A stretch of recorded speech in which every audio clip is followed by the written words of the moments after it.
Pourquoi est-ce que vous allez refuser de vous faire vacciner? Bonjour, vous allez bien? Moi, Bonjour. effectivement, je suis médecin à Marseille et je parle pas du tout pour mon institution, je parle pour moi. J'ai pas de conflit d'intérêt avec l'industrie vaccinale. J'ai 450 € déclarés sur Transparence Santé. J'ai pas de stock option, j'ai pas d'intéressement financier, contrairement à certains responsables en Angleterre et puis partout dans le monde.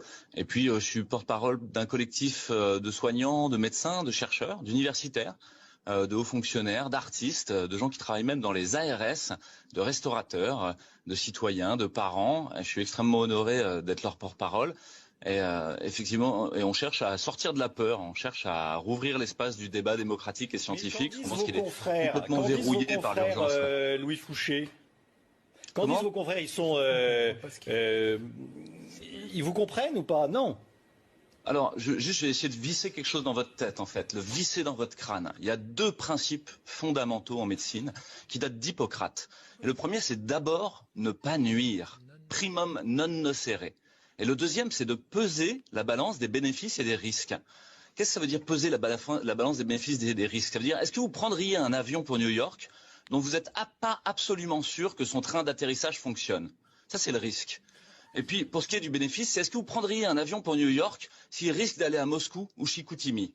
Alors, sur quoi reposent vos connaissances sur cette injection d'ARN messager que vous appelez vaccin? En fait, pour le moment, sur de la propagande disruptive du gouvernement, des médias et de l'industrie pharmaceutique.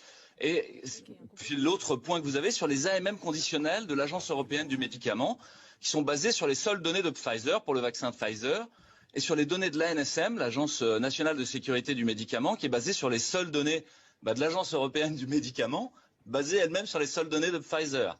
Pfizer, qui est cette entreprise philanthrope, bienfaitrice de l'humanité, désintéressée, qui a été condamnée à 2,3 milliards d'euros d'amende pour falsification de données, publicité mensongère et commission occulte en 2009. Qu'est-ce que ça veut dire commission occulte? Ça veut dire des valises de billets, de manière un peu imagée, pour des responsables, des dirigeants et des leaders d'opinion, qui a été condamné ces 10 dernières années à des millions d'euros d'amende pour les mêmes choses. Vos arguments. Merci beaucoup.